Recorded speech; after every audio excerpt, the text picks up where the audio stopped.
Cameras today have lots of settings to choose from, which can seem quite daunting if you're just starting out or if you're not familiar with how all the settings work. But you don't need to fiddle with all of the settings at first, because some of them are meant for very specific tasks. So, what are the important basic settings on a video camera for shooting video? Hang on to the end of this video because I'm going to explain the 5 most important camera settings you need to know about to get the most out of your camera and be able to use it to create fantastic videos.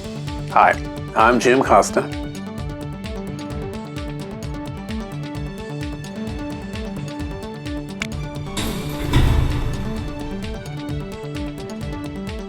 I'm a full-time working photographer, video producer, video editor, and technology pro. I want to get going on the topic quickly, but do stick around till the end of this video because I'll tell you about some freebies and training courses I offer to improve your photography, video production, and filmmaking, and to help grow your business through earned media exposure, which is basically free advertising. If you like what you see, smash that subscribe button and hit that bell to be notified every time I upload a new video each and every Wednesday. Remember, I welcome your comments, questions, and more on all of my videos. The basic settings you need to know on a camera for shooting video are the frame rate, the aperture, the shutter speed, and to a lesser extent the shutter angle, ISO, and white balance.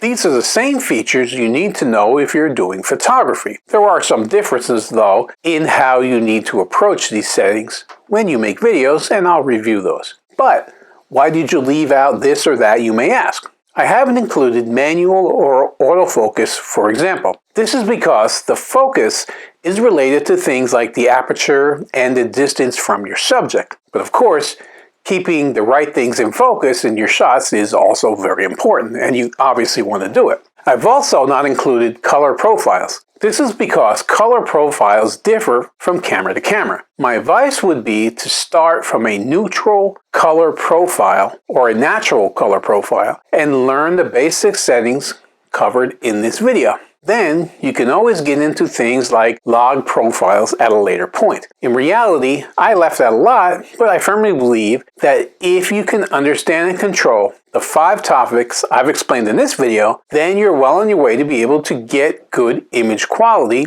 in most of the environments that you'll end up shooting in.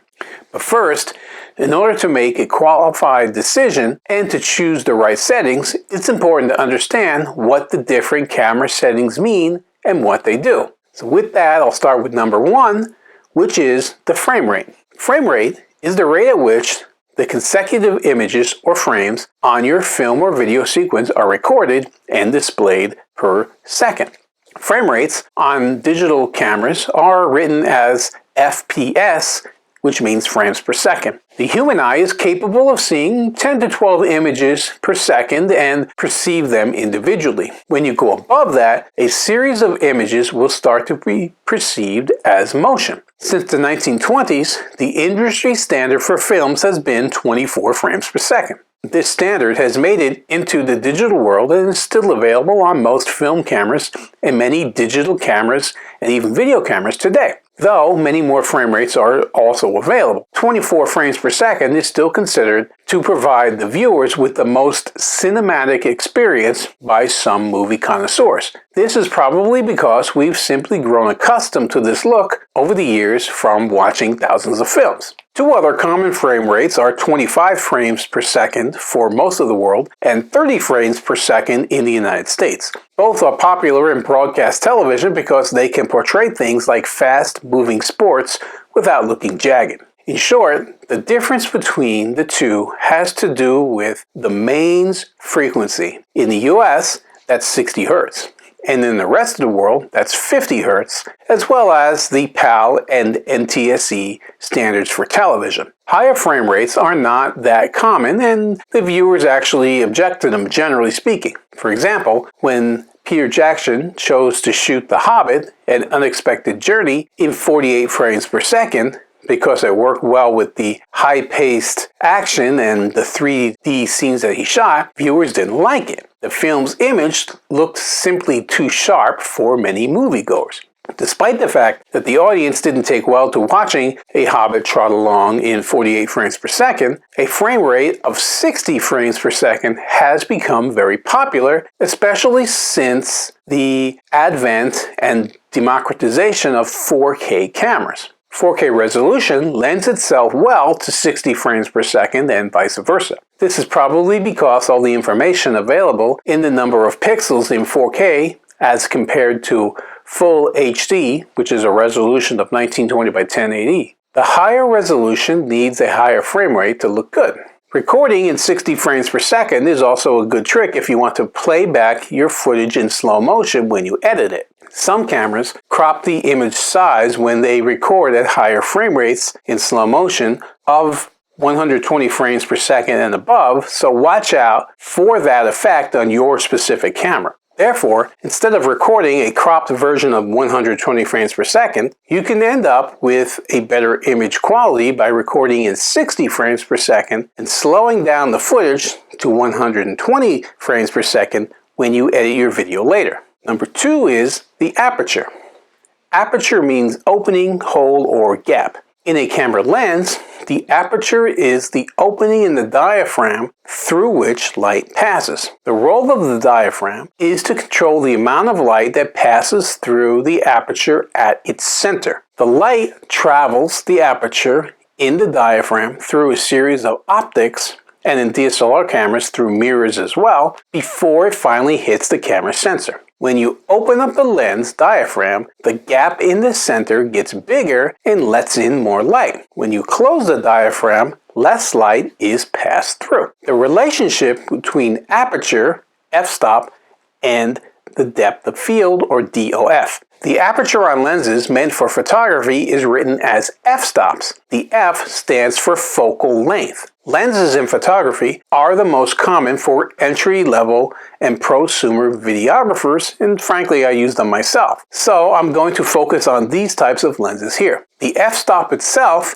is a value that designates the relationship between the lens diameter and the length of the lens. You can set the aperture to a number of predefined steps known as stops, which are written as f/x.x. For example, a row of f-stops can look something like this: f1.4, f2, f2.8, f4, f5.6, f8, f11, f16, and f22. Better lenses have additional f-stops as well. The smaller the f-stop number, the more light is let through the aperture. f1.4 lets in a lot of light, and f22 doesn't let in much light at all. How f-stops are connected to the depth of field.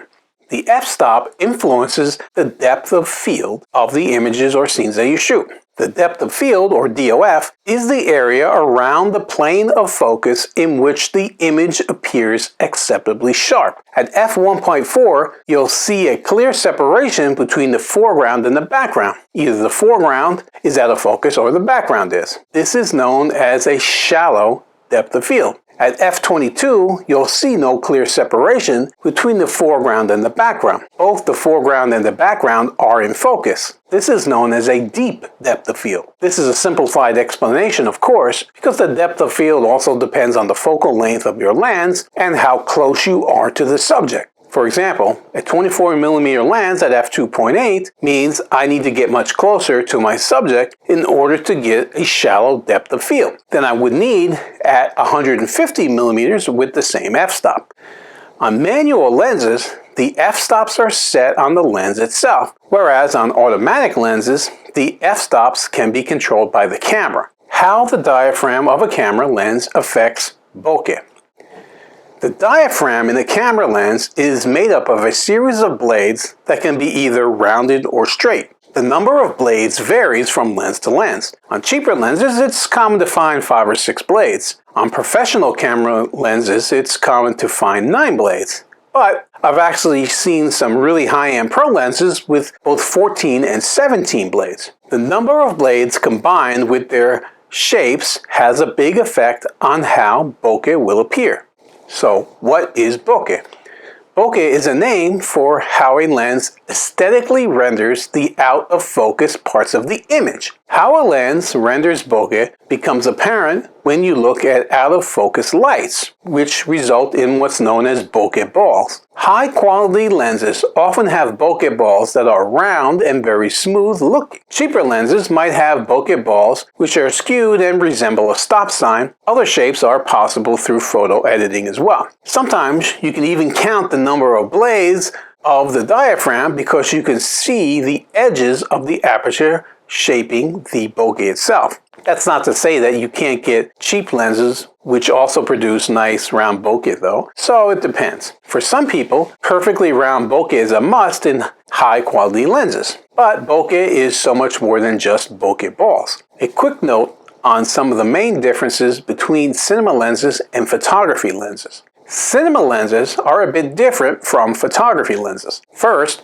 cinema lenses come with gears on the outside which are meant for manually pulling focus. A pro tip, you can buy cheap cinema gears which will make it possible to manually pull focus on regular photography lenses. Second, cinema lenses are often parfocal, which means that they will keep focus even as you zoom in or out of a frame. Third, cinema lenses often have declicked apertures, so you can smoothly control the amount of light you want to let through. Fourth, cinema lenses have a huge throw on the focus ring, so you can dial in your focus very, very precisely. Fifth, the aperture on cinema lenses is written in T-stops. The T stands for transmission. A T-stop is a tested value of how much light the lens actually lets through the aperture, through the optics, and all the way to the sensor. All the glass in the lens will hinder a little bit of light. It is actually physically impossible to have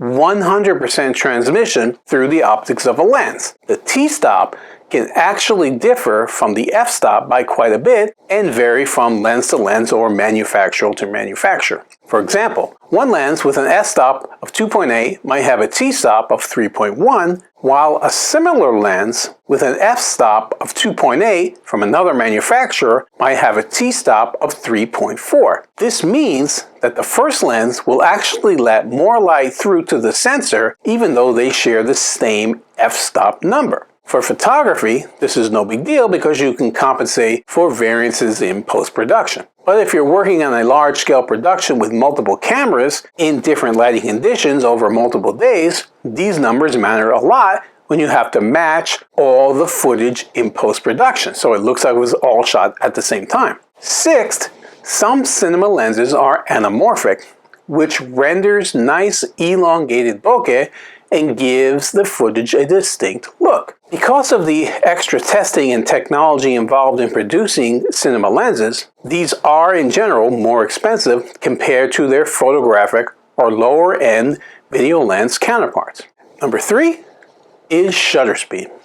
The shutter speed in a camera is the amount of time the camera lets light travel to the sensor for each photo or frame of film. The shutter speed is usually written as a fraction of a second. When the shutter speed is less than 1 second, short shutter speeds are referred to as short exposures. If the shutter speed is more than 1 second, it's actually written in seconds. Long shutter speeds are referred to as long exposures. For example, the shutter speed can be written as 1/25th or 1/100th or 1/5000th of a second for times that are less than 1 second, or it can be written as 1 second, 5 seconds, or 30 seconds for times that are higher than a second. Very short shutter speeds make it possible to freeze the time in a frame. Long exposures let in lots of light and make it possible to shoot in low light conditions. Long exposures also introduce motion blur, especially if your subject is moving a lot.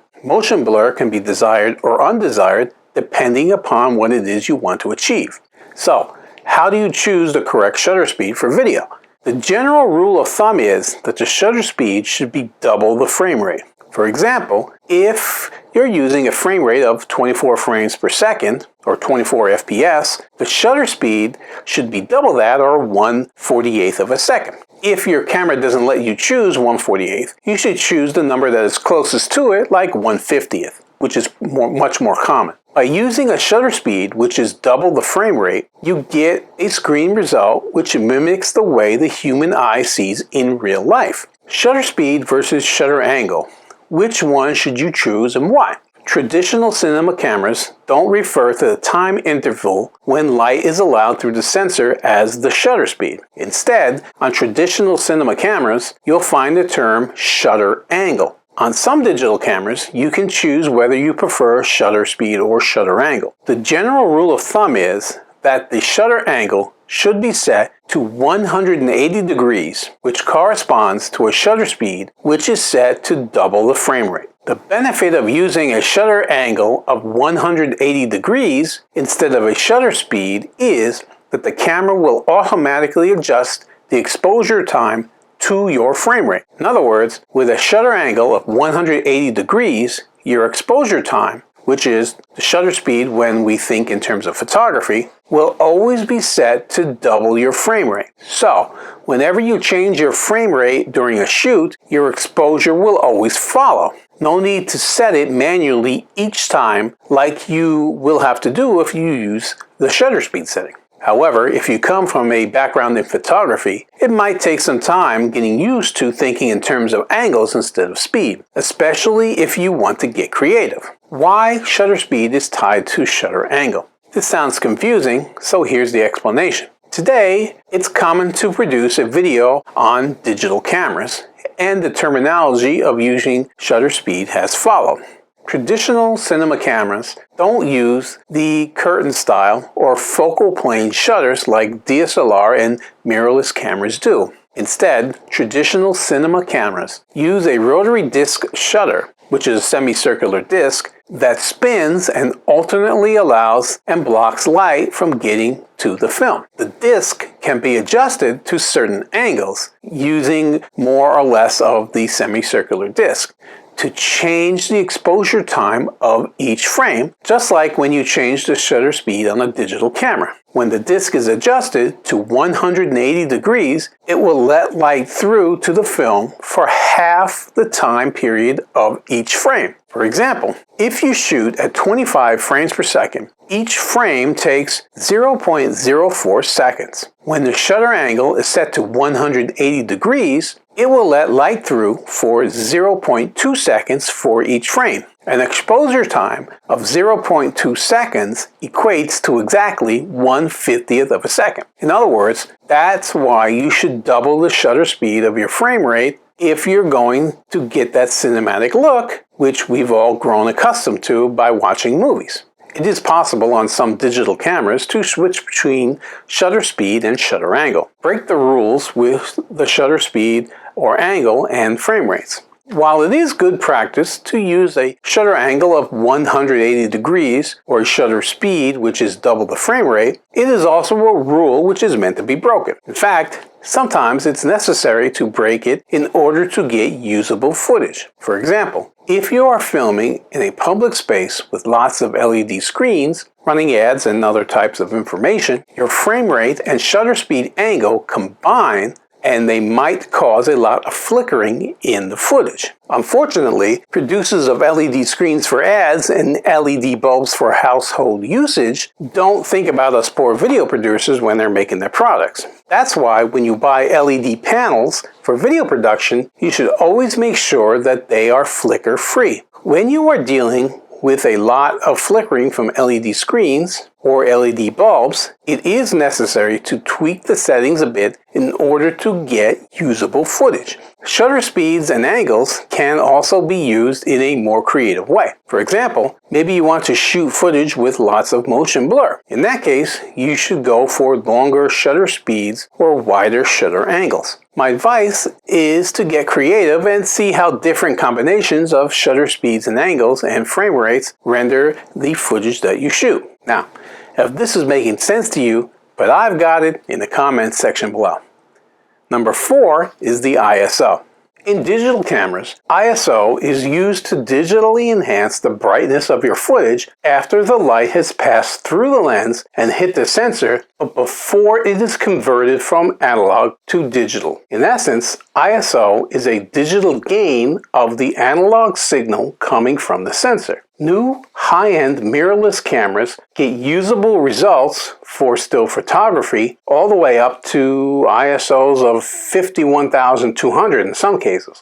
But a camera such as Sony's A7 III is capable of shooting in an ISO range of 50 to 204,000 plus. At such high ISO settings, it is possible to see in the dark, but noise levels make the footage extremely grainy and not particularly useful. The higher the ISO value, the more brightness is introduced. Higher ISO values equal more digital noise. For example, let's say that you are shooting a scene in low light where extra lighting is not an option. You've opened the aperture as much as you can. You've also decreased the shutter speed to let as much light as possible hit the sensor without any motion blur. But still, your scene is coming up too dark. Now you have the option to increase the ISO. But if you boost the signal too much, you'll also introduce digital noise to your image. You have to understand what the native ISO is. Digital cameras come with a base ISO or native ISO, whichever you prefer. The base ISO is the level where the camera has the highest signal-to-noise ratio, or where your footage will come out the cleanest in terms of noise. That is, if your scene is properly exposed in the first place. And that is really important because conditions are rarely ideal. The native ISO varies from camera to camera and even in different recording modes. The native ISO of the ARRI Alexa Mini is 800. The same goes for the Red Scarlet. The Panasonic GH5 has a native ISO of 400. The native ISO for the Sony A7S II when shooting in 4K is 1600, but 3200 when you're shooting in HD. There's also what's known as dual native ISO. Some cameras have dual native ISO. This means that they have two separate circuits running from the sensor. In essence, this means that there are two optimal settings for the camera. For example, the Panasonic GH5S has a dual native ISO of 400 and 2500. When you boost the signals, you start to increase the ISO up from ISO 400, but you also increase the noise as well. When you hit ISO 2500, the noise disappears again as the second circuit takes over. Because the noise floor is reset once you hit ISO 2500, the camera is able to take more usable footage even in low light situations. Don't always blame the ISO for a noisy image. Keep in mind that ISO isn't the only factor when it comes to noise. The sensor size also plays a crucial role.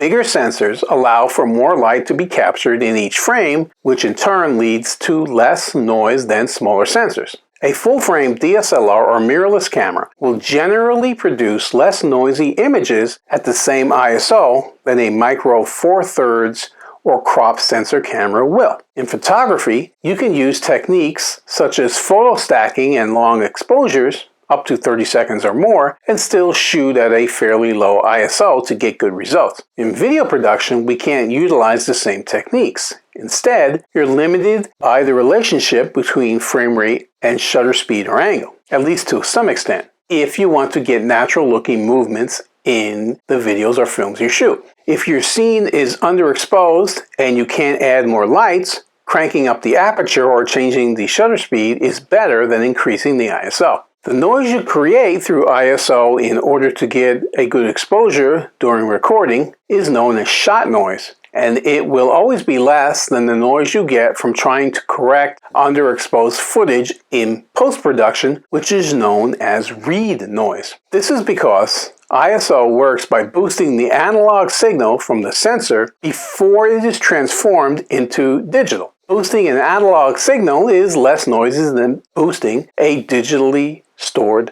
piece of footage. The exposure triangle. The aperture, shutter speed, and ISO make up the exposure triangle. The exposure triangle shows the interrelationship between aperture, shutter speed, and ISO in a graphical way. One of the things it shows is that there is more than one way to achieve a brighter, less noisy image in camera. However, every change you make will affect the image in some other way. Also, when you're working with video, the shutter speed or angle is often limited to being double the frame rate. For example, if it's set to 1/50th or 1/60th of a second if you're not filming slow motion footage. This only leaves you with the ISO and the aperture to play with. Number 5 is the white balance.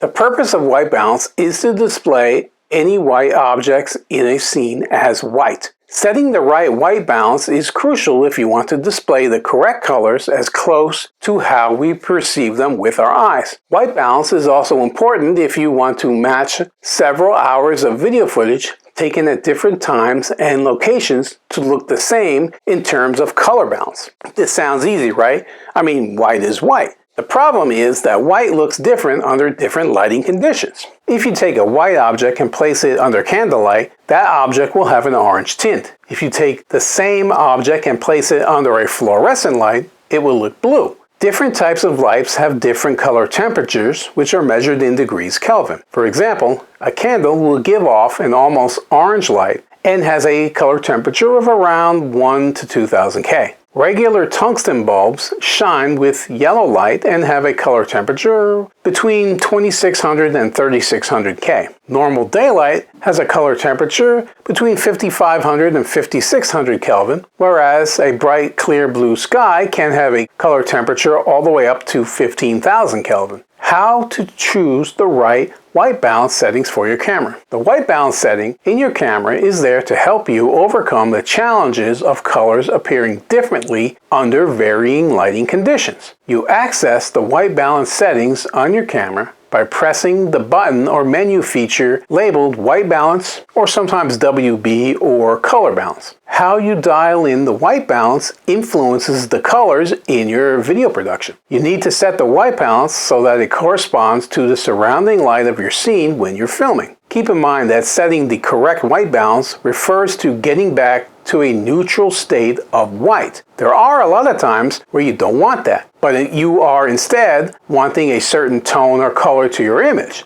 I'll get back to that in a second. It should also be noted that no two brands of cameras are created alike. One brand might set the daylight preset to 5600K, while another will have it set to 5900 Kelvin. So, you have to understand the native setting of your specific camera to set the white balance correctly.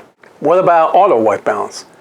Most beginners set the white balance to auto. The problem with this approach is that if the light suddenly changes in your scene, say if a cloud blocks out the sun or you move around a lot in the scene, the light can change rapidly. If you film under mixed lighting conditions, the camera can also have a hard time figuring out the correct white balance. The camera will continuously try to match the changes in lighting by adjusting the white balance automatically. The result is that you will end up with footage that changes colors all the time. What about auto white balance presets? The next best thing is to take advantage of the auto white balance presets in your camera. The presets are dialed in so they match the corresponding color temperature in degrees Kelvin, and they can help when you're new to shooting or in a pinch when shooting on the fly. For example, the tungsten setting will tell the camera that a white object appears orange because it is filmed under warm lights at around 3200K. That way, the white object will actually show as white instead of orange in your final footage. When you use a preset, the white balance setting in your camera will stay locked, which means you won't end up with footage that changes colors every second. The problem with this approach is that the presets might not match the lighting conditions perfectly, so you're still going to have to do some minor color correction in post-production. What about the custom white balance settings? The best way to set the right white balance is to adjust it manually. Most professional cameras allow you to dial in the precise color temperature of the surroundings. But how do you know what the color temperature of your surrounding environment is? There are several ways that you can go about this, and it is beyond the scope of this video to go into the fine details. However, how precise you're able to dial in the settings depends on your specific camera. You'll have to dive into the manual of the camera and see what is possible and what isn't possible and how you can go about doing it. What if you're able to work in a controlled environment? If you have the luxury of working in a controlled studio environment, you can dial in the exact temperature on your lights. So if you set your lights to, say, 5600K, then you simply set the white balance on your camera to 5600K and everything will match. You have perfect white balance. Now, you just need to find a studio with no windows where you can control all the lighting. That should be easy, I'm sure. What if you use a white card? By using a white, gray, or sometimes even a black card, you can make sure you have a common reference point for the color white in all your shots. You have your subject hold up the white card before each change of scene or lighting. When you come to the editing phase, you can use a tool like the white balance picker in Adobe Premiere Pro to quickly choose the white in a scene by simply clicking on the white card in your footage. You could also use a gray card. The gray card can also be used for setting the white balance. A gray card is usually set at 18% gray. In reality, though, there are slight differences based on the printing and manufacture process, but it's pretty close. The reason for this is that digital images are made using varying amounts of the colors red, green, and blue, or RGB. An equal amount of each of these three colors results in gray. Both white and black are actually just shades of gray. White is RGB setting 255, 255, 255. In other words, the red, green, and blue are each of those 255 numbers in equal amounts. A shade of gray is RGB 180, 180, 180. Middle gray, or 18% gray, is RGB 50, 50, 50. A shade of dark gray is RGB 15, 15, 15. And black is RGB 000. You take a picture of the gray card under the lighting conditions you are going to film in, and you set your white balance based on that. It's good practice to make sure that the gray card always fills the whole frame so the camera doesn't get confused by other colors in your scene. Make sure that the card is in focus to avoid any blur of colors. Switch to manual focus if necessary. Now go into your camera's menu, settings, and choose the Set Custom White Balance option. Then choose the photo and tell the camera to set your white balance from that photo of the gray card. Every camera is different, but the principle remains the same. Some cameras even allow picking the gray card area in the photo if you weren't able to make the card take up the entire frame. But that's usually on higher end cameras. The gray card is also helpful for setting the right exposure, for example, if you shoot in log. The black card is a remnant of the past and rarely used these days, and I personally have never even used a black card. Use a color checker passport. Another way to set the white balance is to use a color checker passport. A color checker passport includes different shades of gray and also white and middle gray, so you can use the principles that I explained earlier. But a color checker passport also lets you keep track of how a lot of other colors appear under different lighting conditions as well. This is useful for color correction and for color grading in post-production. What if you want to get creative with the white balance?